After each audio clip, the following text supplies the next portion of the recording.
right.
With Prevent Child Abuse Kentucky, and you're listening to Radio Lex, the voice of the people.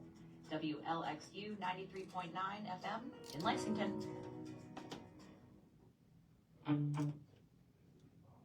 The views expressed on this program are not necessarily the views of Lexington Community Radio or its board of directors. The views expressed are solely those of the programmers. You are listening to Off the Cuff. Now, here's your host, Adam Banks.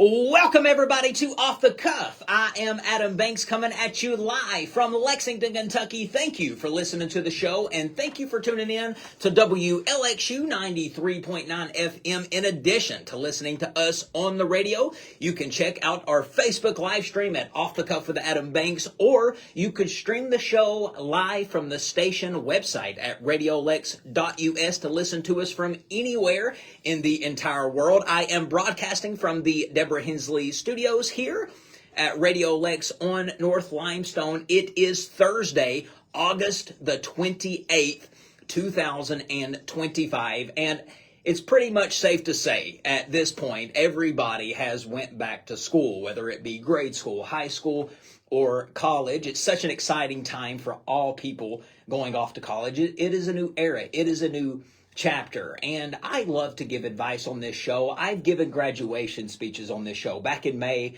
I gave a graduation speech to grade schoolers, to high schoolers, to college kids, and I've also given tips to recent high school graduates and recent college graduates, recent grade school graduates, etc. I'm a big advice guy, but I've never really given advice specifically for those that are about to go off to college. And some of you guys, yes, listening to this, you've already been there for a week, but you're still young. You are still green. You are still wet behind the ears. Now, I want to give advice for all college students going off to a university for the first time. Now, this is specifically for those students going off.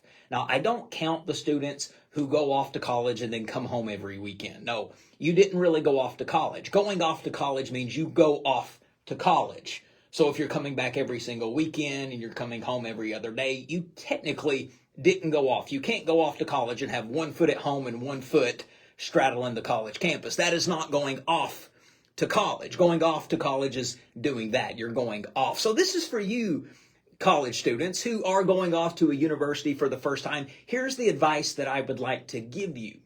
I'm a college graduate myself. I graduated Morehead State in 2010 and also went to grad school there. So I feel like I am credible enough to give you some advice that I learned that will make your college experience a lot better. And the first piece of advice I would like to give you is to speak to the local people at your college. Get out of that university bubble and start talking to the locals. The townies is what they call them. They know all the secret roads. They know the secret stores to go to, the places that most people won't know, the locals do. They've been there enough. They've been there long enough to know. You'll discover pretty quickly that you can get away with that you cannot get away without showing up to class. So go to class. As simple as that sounds, I can count on one hand how many classes that I missed. And I think that is partly why I was successful. Showing up to class is really half the battle. When you show up, you do your work, you make an effort, you should have no problem passing your classes. Your professors will appreciate you just showing up. Make sure you meet with your tutors. Tutoring is available for those who need it. If you need it, there is no shame in getting tutoring. College is usually where people get sexually active, so be mindful of protection during that time. If you were a big fish in a small pond at your old stomping ground in high school, you are probably going to have to accept the fact that maybe you're a small fish now in a big pond. Yes, you're starting all over. Nobody knows who you are and nobody cares what you did before. So you might have to do some self-accepting there. You need to also to learn to make at least one dish that you can take to events, whether it's a rush event, whether it's a tailgate. You want to find out something that you can make so you can contribute. I mean, you don't always want to be the guy taking paper plates and forks to the events. You also need to accept that your secondary grades no longer matter. If you were a 4.0 high school student, it doesn't matter anymore. That was only to get you admitted into college. That's not going to get you admitted into a graduate school. They're not going to look at your high school GPA to see if you had a good enough GPA for a job. They're looking at your college GPA. So you need to accept that your high school GPA no longer matters. If you're living on campus, this is a big piece of advice. Make sure you get make sure you get flip-flops for your shower. Athlete's foot is no joke, and I never personally got it, but I was smart enough to get sandals. I even shared my bathroom with only 3 people, and I still got sandals. Man, there's nothing dirtier than the bottom of your feet. So you don't want to stand in other people's dirt that's been on the bottom of their feet. Another piece of advice that I would like to give you is to, before your classes even begin, make sure that you do a little tour of the campus, seeking out the buildings your classes are in. That way you're able to plan a route instead of getting up in the morning and having to hustle to get to your class because you don't really know where you're going. Planning is going to make the world of difference. I definitely think that you should live on campus. If that's not required, I do think you should live on campus at least the first 2 years of college. Part of that college experience is getting that dorm life experience. Establish and stick to a routine. It's hard to get into a routine in college because your schedule is so flexible. Every day looks different. That's why it's important to establish some type of familiarity, or you're going to end up in procrastination. You're going to end up just kind of going with the flow, and that's not going to be productive. But folks, that is just some small pieces of advice that I want to give you college graduates that are getting ready to go off to college, or maybe you just spent your first week at college. This advice is still good enough for you to use today because you've got 4 years ahead of you. It's trial and error.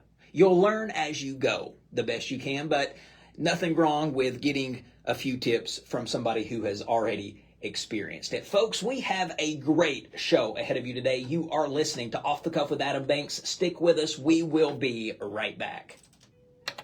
This is Justin from Success Academy. You are listening to Radio Lex, the voice of the people. WLXU 93.9 LPFM, Lexington, Kentucky. Radio Lex only exists in our community because of the generosity of supporting members like Nathan Johnson. Thank you for your ongoing commitment to the voice of the people. To learn how Hey, you can Linda, become a what's support up? member, visit radiolex.us/donate.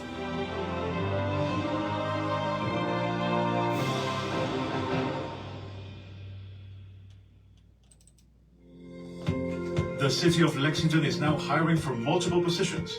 Employees receive competitive pay, paid vacation and sick leave, as well as health and retirement benefits. Open positions include resource recovery operators, corrections officers, police officer trainees, and many more. To learn about open positions and to apply, please visit lexingtonky.gov.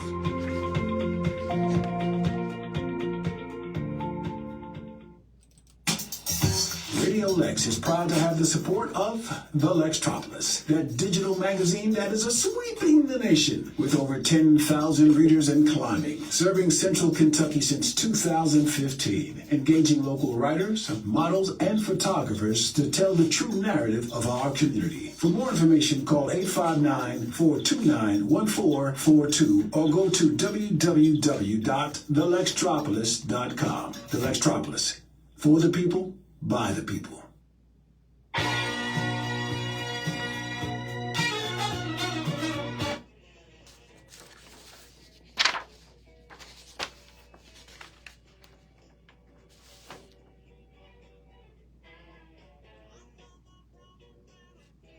Welcome back, everybody, to Off the Cuff. Adam Banks here with you. This is from the musical Grease. I was watching Grease last night. They had that movie on. And, man, can you get a better musical than Grease? We've talked about the impact that Grease has had on the world before. We talked about that right around the time Olivia Newton-John passed away. But I was just reminded of how great of a movie it was last night when I watched it. It was released back in 1978. And it stars John Travolta, Olivia Newton-John. And it is one of those musicals that has been done on Broadway in New York City. A lot of school talent shows have done Grease. As a matter of fact, I played Danny in Grease in 8th grade. And we were able to perform some of the songs from this little musical. But Grease is a great musical, and it made me start thinking of other great musicals out there. Folks, there have been a lot of great movie musicals that have existed. So, today on the show, folks, I would like to talk about that. Some of the best movie musicals of all time. So, musicals, they make us sing, they make us dance, they make us laugh, and sometimes musicals, they even make us cry, all in a span of a single story set to a song. That's why musicals are so great. You can enjoy drama and music at the same time. Now, today on the show, we're going to take a trip through time, and we're going to spotlight some of the most iconic and influential and unforgettable movie musicals of all time. So, folks, warm up those vocal cords. And let's dive into some great movie musicals that have existed, and we will start with Grease. And why not? To me, I feel like it's one of the greatest musicals that ever existed. Now, when we did this musical in grade school, we only did a couple of songs. This was one of them. It's called Summer Nights. And I played Danny, in the play. So what was funny about that is Danny in the movie has bright black hair, jet black hair. Well, me has, in real life, bright platinum blonde hair. So when I was cast in the role, they said, okay, that's not going to work, Adam. You're not going to be able to be Danny with blonde hair. So they had to spray paint my hair, but it was worth it. I had to get into character. But that is the song that we sang. I mean, they've got so many great songs. Like this one, Grease Lightning. Every character in the movie, in the musical, had a solo of some kind. This was one of Danny's solos, Grease Lightning.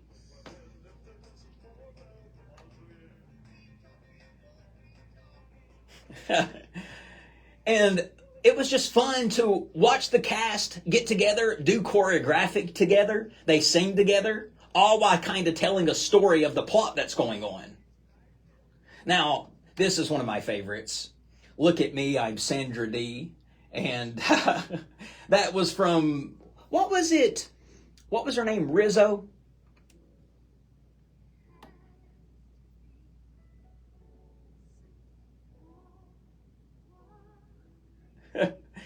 This one was awesome. This was the song that they sang at the end of Grease. This is called We Go Together. And this just kind of highlights how successful the cast of Grease was, how talented they were. Because listen at this song. They're singing it all together, and they're having the same choreography all at the same time. And it just speaks volumes of their talent.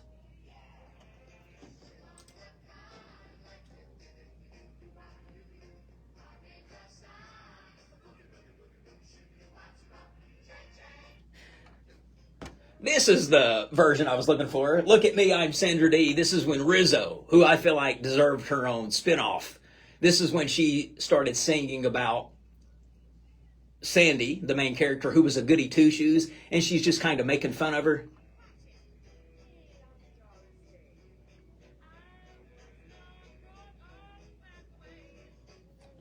I mean, there is a lot of iconic songs. There is Beauty School Dropout, where one of the cast members wants to drop out of school to go to beauty school, and they sing this song, Beauty School Dropout. I mean, there are so many well-done productions just in this one movie.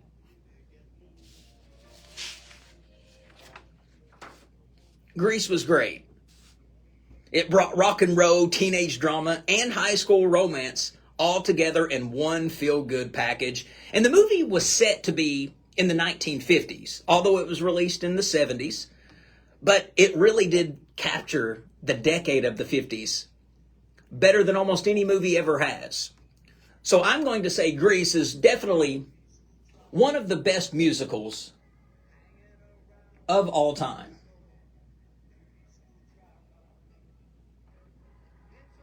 Now, folks, there's more.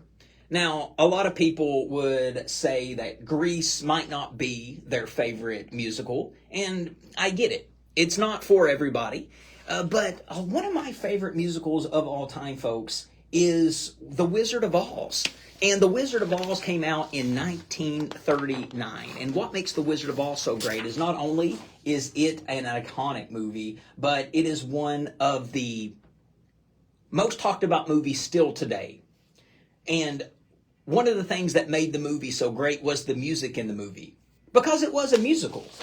So they had a lot of great songs in the movie. One of the most famous songs is Somewhere Over the Rainbow by Judy Garland. That was her famous solo that actually won Best Song at the Oscars. And it's one of the most sang songs today from other people trying to make a cover of it. And it's just about Judy Garland singing about a dream of being somewhere else, maybe even over the rainbow. And it's an awesome song.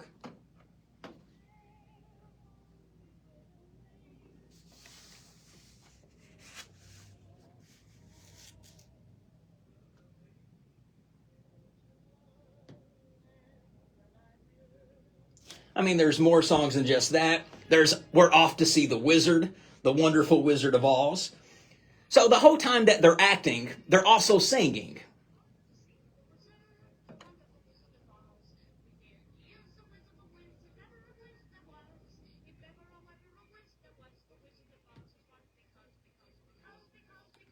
And then, of course, when you have a musical, a lot of the time certain characters get their own solo performance. And The Wizard of Oz was no different. Ray Bolger, who played the Scarecrow, got his own solo in the movie. And it was this, If I Only Had a Brain. The Scarecrow was definitely my favorite character in The Wizard of Oz. But you also have the solo from the Tin Man, where he sang, If I Only Had a Heart.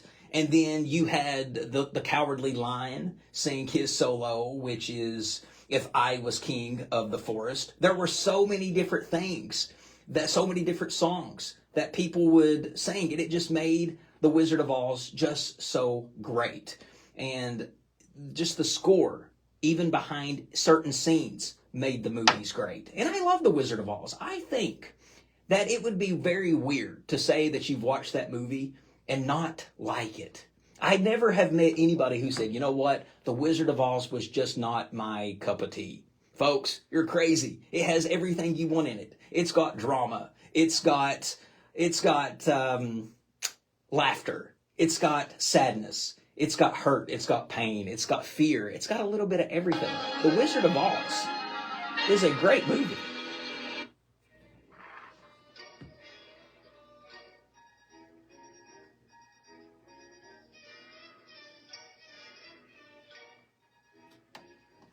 Now, I don't know if you guys know this, but when Mrs. Gulch is riding down that street on her bicycle and they first reveal her to be the witch, when Dorothy is spinning around in that house and she goes from being Mrs. Gulch to the witch, that is one of the most horrifying scenes in cinema history.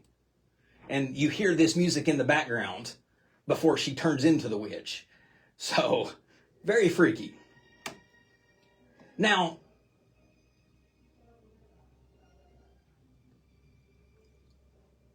there were some deleted scenes in The Wizard of Oz, and one of the deleted scenes actually included a song that never made the movie, and it was called The Jitterbug.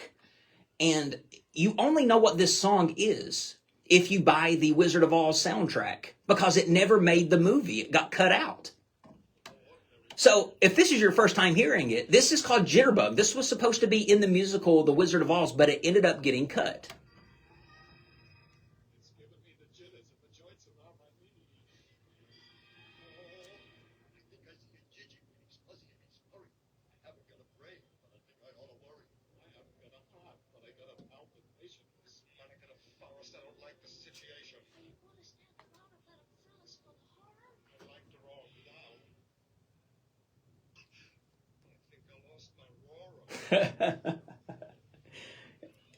I don't know how or why this song was cut or why the scene was cut. Maybe it just made the film too long.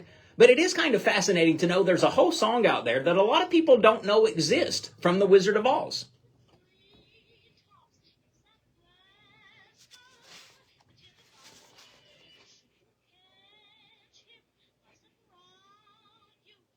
Now, next up, another musical that I feel like is one of the best movie musicals of all time comes from Charlie and the Chocolate Factory, that was originally released in 1971.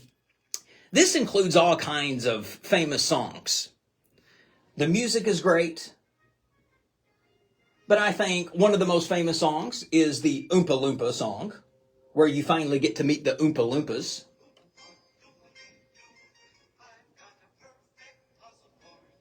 You also have the solo by Gene Wilder himself, Pure Imagination.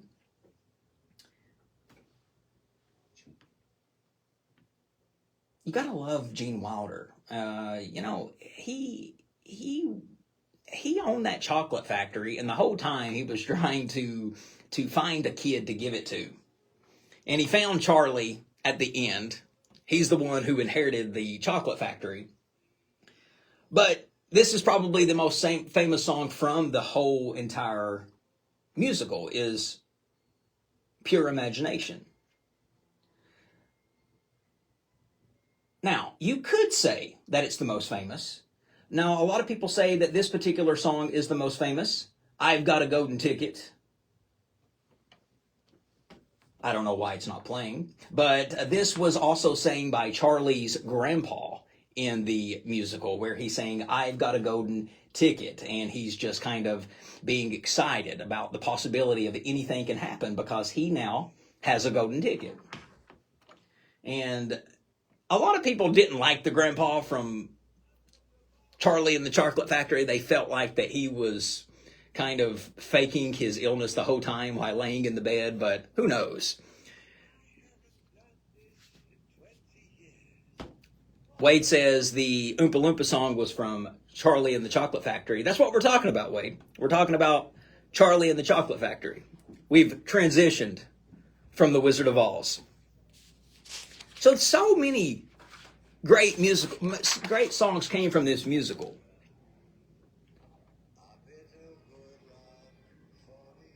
I always got a little anxiety, though, when those kids would secretly kind of go behind Willy Wonka's back and try to eat candy, because he would always punish them. Like, one kid got stuck in a tube of chocolate and was not able to move. And for somebody who's got claustrophobia, that drove me nuts.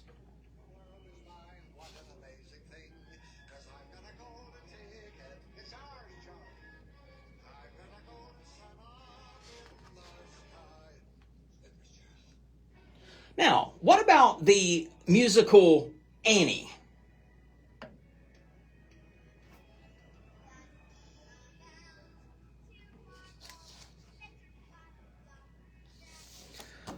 Annie was a musical that was released in 1982. This is probably the most famous song from the musical, Tomorrow.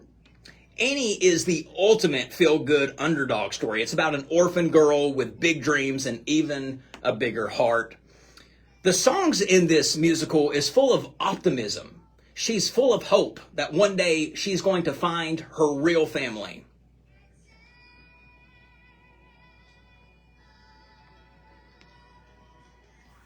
Annie is one of those musicals that stars a child. So this is a big musical to get if you're a child actor. If you land the role of Annie, you've landed the leading role in one of the biggest musicals to ever be performed.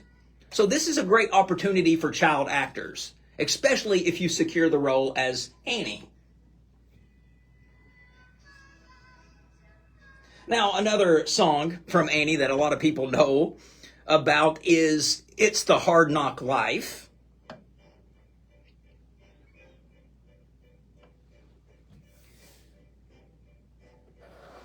Which has also been, this song has also been remixed into different rap songs.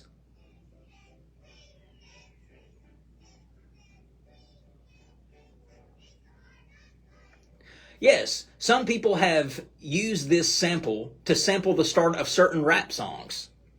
Who would have ever thought?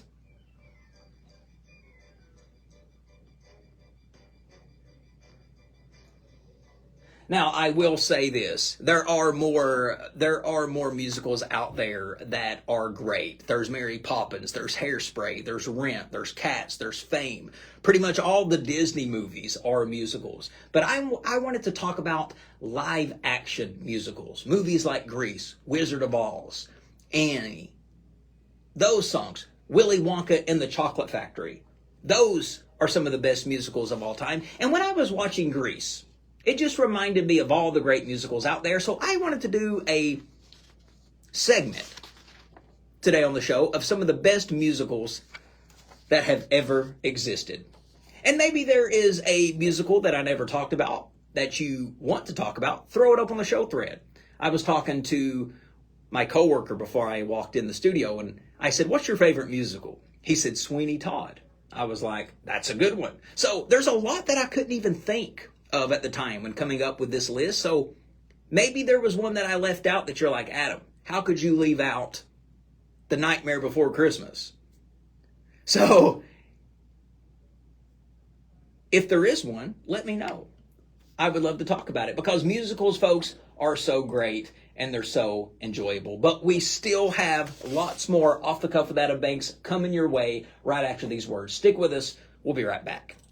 Are Radio Lex, WLXU 93.9 LPFM, Lexington, Kentucky.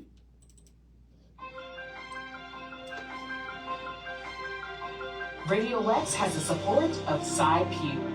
Thanks, Cy.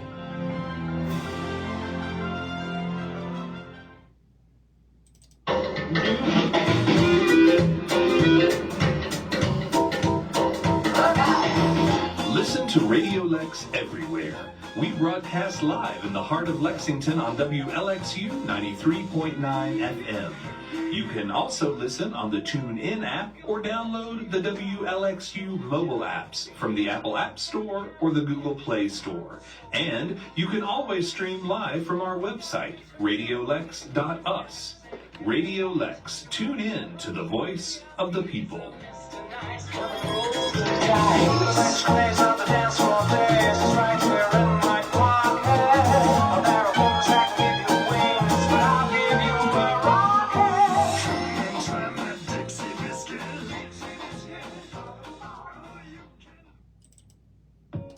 Students, staff, and families of Fayette County, public and private schools, and homeschoolers are invited to celebrate Lexington's 250th anniversary at the Kentucky Horse Park on Saturday, August 2nd from 5 to 8 p.m. Guests receive complimentary admission to the park, and the party will feature photo ops with mini horses, a teen zone, food trucks, prizes, and more. Plus, tour the International Museum of the Horse and participate in Lexington's Big Cake Birthday Party at 6 p.m. To learn more, look for 250 Lex KY on social media. Radio Lex is proud to be a media sponsor.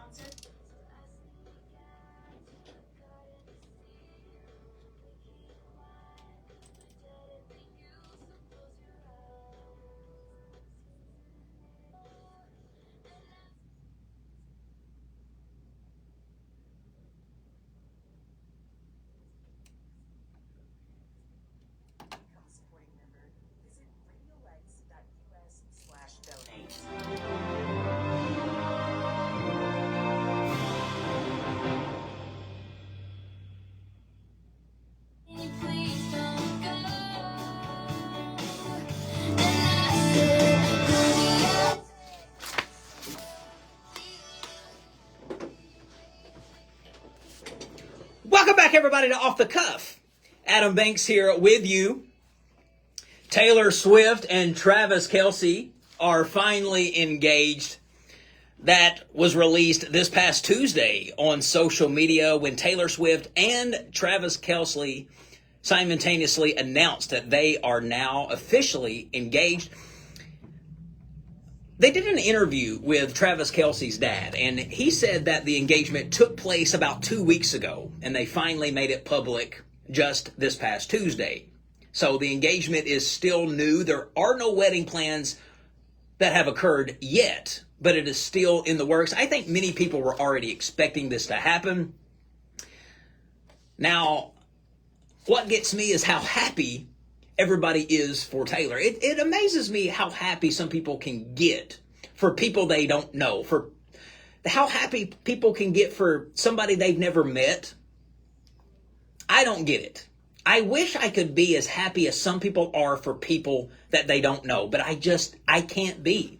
When I know somebody and I hear that they gotten engaged, I'm very happy for them. But I know them and I care about their well-being. But when I hear about somebody that I've never met get engaged, it does nothing for me. I'm like, good for them. And then I move on. But so many people, they have to make posts and pictures like it just makes their life that somebody that they don't know or cares about them got engaged. And yes, it sounds cruel, but Taylor Swift cares nothing about you. You think she does, but she don't. She doesn't care. So why care about her getting engaged? I don't get it, but to each their own.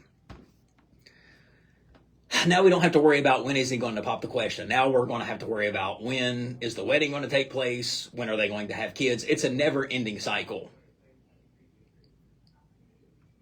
So, who knows if they'll even make it to the altar? I'm going to bet and say they do. They've almost went too far now to disappoint everybody. And Taylor Swift is somebody who doesn't like to disappoint fans, so she would marry him unhappy or not, I think, at this point.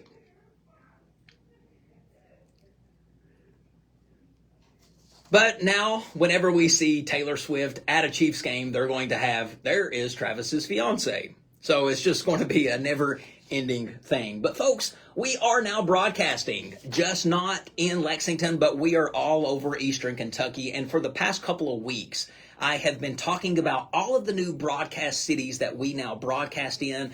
We talked about Whitesburg, we talked about Hazard, we talked about Pikeville, we talked about Paintsville. But today, folks, I would like to continue telling you about all of the new cities that we broadcast in, thanks to our new partner affiliate, 88.7 FM in Whitesburg, Kentucky. They broadcast all over Eastern Kentucky, and one of the cities that they broadcast in is Harlan, Kentucky. So Off the Cuff is now in Harlan, Kentucky. You can pick us up on 101.9 FM. And here is a few things that I found fascinating about the city of Harlan, Kentucky. They have about 1,776 people living there at the moment. They are located in Harlan County, Kentucky, and they are the home of their daily newspaper, the Harlan Daily Enterprise, which I found fascinating that they have a daily newspaper. Most newspapers are not daily anymore. If anything, they're once a week. Nope, not in Harlan. They still produce a daily newspaper, so I'm glad to see that they're keeping that tradition alive. It says here that many songs have been written about Harlan, Kentucky, including You'll Never Leave Harlan Alive.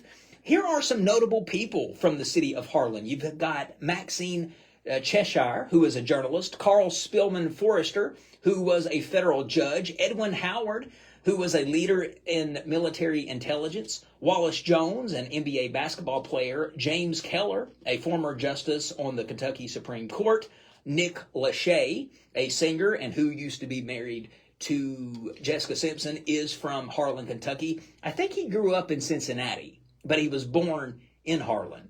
And it always weirds me out. Like, I don't necessarily think just because you were born somewhere, you're from there. You know, I was born in Wise, Virginia, but I never spent a night in Wise, Virginia. Because when I was sent home from the hospital, I spent my entire life from Kentucky from that point on. So I'm going to say I'm from Kentucky, not Virginia. So I don't think it's fair to say Nick Lachey is from Harlan just because he's born in Harlan. I think where you're from is where you grew up, where you went to school, I feel like is where you grew up. Kaywood Lefford, a famous sports announcer for UK. The former Tom Leach is from Harlan, Kentucky. Georgia Lyon, an author, is from Harlan, Kentucky.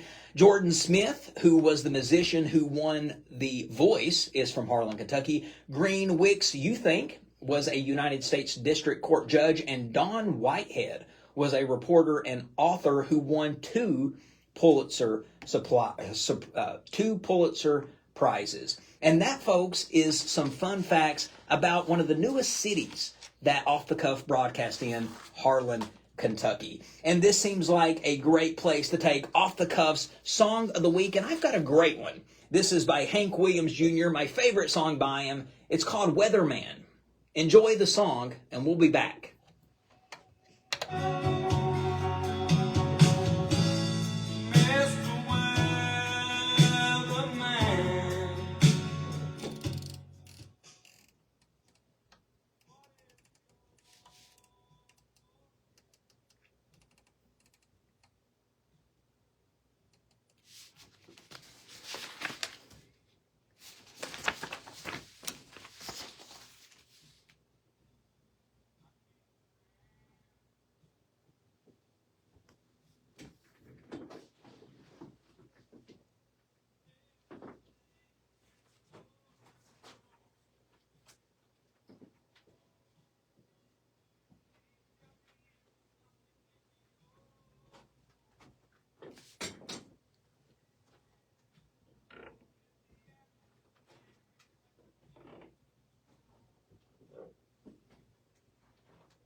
This just reminds you of a song that you would hear sitting down having a meal at Crackle Barrel. And speaking of Crackle Barrel, folks, who would have ever thought they would be in the news like they have been here recently? Crackle Barrel has been all over the news thanks to Uncle Herschel.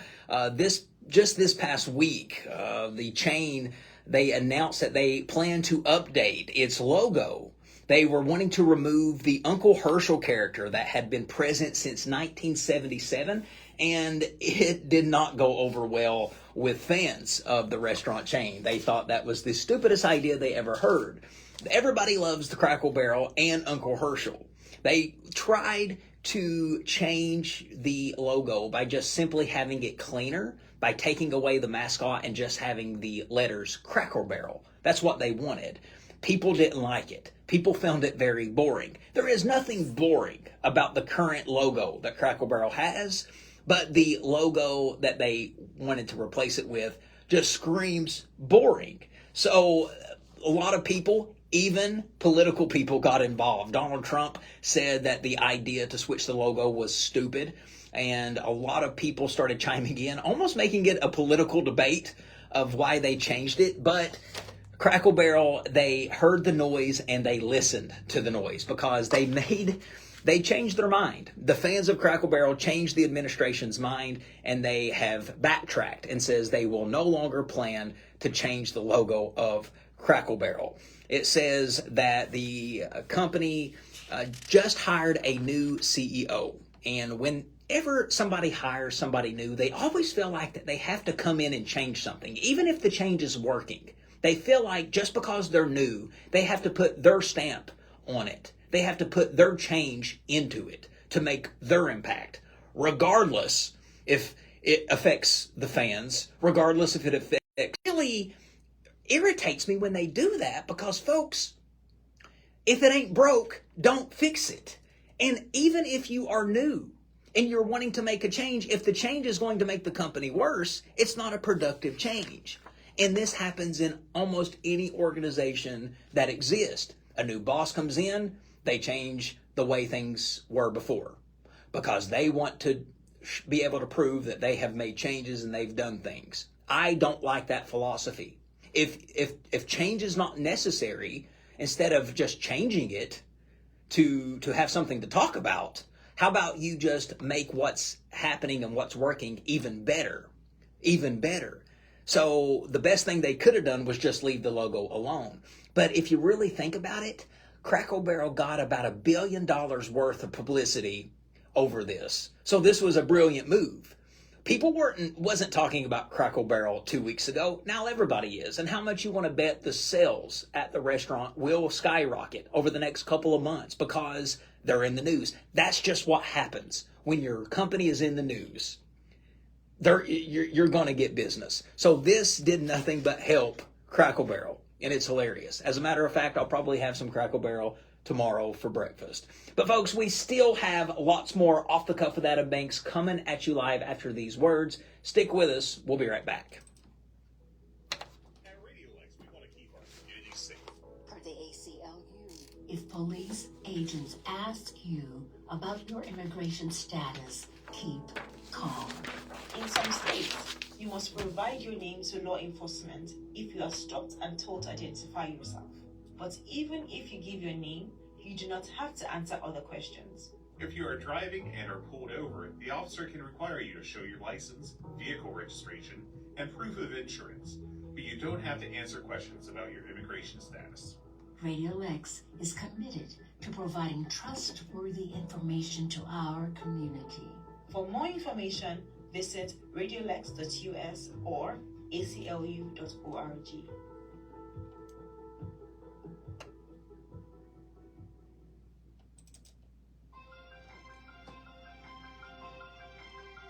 Radio Lex has the support of Kentucky Utilities, lge-ku.com.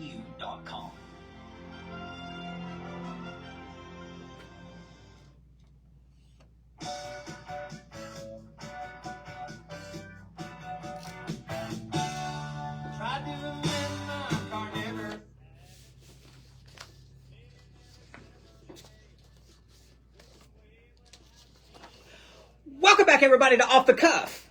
Adam Banks here with you. Last segment of the hour. Today is a national holiday that I can get behind because today's national holiday is National Burger Day. Burgers are convenient fast food and delicious to eat, and today is the day to have yourself a burger because today is National Burger Day. My favorite piece of food out there, folks. I could eat a cheeseburger every day and be satisfied. I think everybody's got something that they could eat every day and be fine, whether that be pizza, chicken wings. Mine's a cheeseburger. It's just perfect. It's the perfect filling. It's the perfect amount of food. It's the perfect taste. And it's the perfect thing to just take away my hunger is a cheeseburger. One cheeseburger will do me. Nothing like a cheeseburger and fries, though. Now, the first burger made its appearance back in the 1st century. It says the closest thing resembling a burger was first made in the 1st century in Rome. It's a ground minced meat dish prepared with pine nuts, peppers, and flavorings of wine and garum. Now, they say really that the first time that it was ever introduced in America was at a state fair in New York. It says that one guy used beef in his sandwiches, placing beef between 2 loaves of bread and just called it a burger. And he did it for a guy who was in a hurry one time who didn't have time for him to make a sandwich. So the guy working at the state fair just threw together 2 pieces of bread with meat in the middle of it. And there you go. Voila, you have a hamburger. And now you can get all different types of hamburgers with all different types of toppings on there. It's great. My personal favorite is a sunny side egg on a hamburger. Don't knock it until you try it. In 1948, McDonald's was created, and that's when hamburgers became the most famous food in America. Almost 1 billion hamburgers are sold every day here in America. So if you're looking for a way to celebrate National Burger Day, you could obviously eat a burger. You could cook a burger. Get creative when you cook. Cook it a different way. If you usually like it medium, maybe try it well done or vice versa. You could also try new recipes. You can get creative with a cheeseburger. Put new topics on there. Like I said, there's nothing like a sunny side egg on a burger. Try it. Try it and see what you think. So here are some fascinating facts about burgers themselves. The name hamburger stems from Hamburger, Germany. It says that hamburger steaks were introduced to the U.S. by immigrants from Hamburg, Germany, and they opened restaurants in the U.S. It says here that almost 50 billion burgers are consumed every year in the U.S. Most sandwiches are burgers. Close to 60% of all sandwiches sold all over the world are currently hamburgers. In 1921, the first burger was sold in a restaurant for 5 cents. It says here, if all the burgers eaten by Americans were to be arranged in a line, it would circle the globe 32 times. That just puts in perspective how many hamburgers we eat as Americans. So why do we love National Burger Day? Well, burgers, it brings people together. There is not a better thing to cook up really quick just to have camaraderie and fellowship with your friends. Get together, have a cookout. What's the best thing to throw on a grill is a burger. So it brings people together. Burgers have a rich history. That's why we love hamburgers. And it's just an easy way for us to celebrate it. And it just gives us an excuse to eat one. So if you haven't had dinner yet, you're looking for something to eat, well, I just went ahead and solved your problem. It's National Hamburger Day. Have a cheeseburger today, folks. Cheeseburgers are still hamburgers. It's just an extra topic or an extra topping on the burger, and you won't be disappointed. It's great.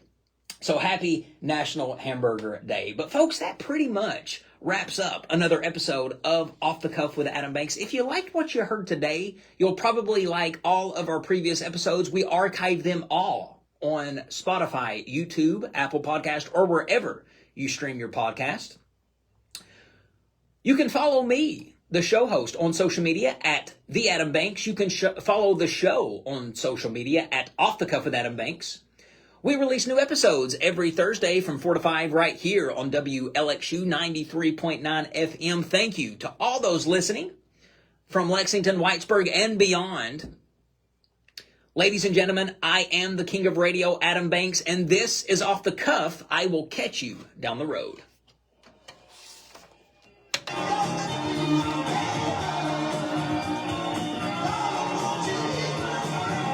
All right, thank you guys.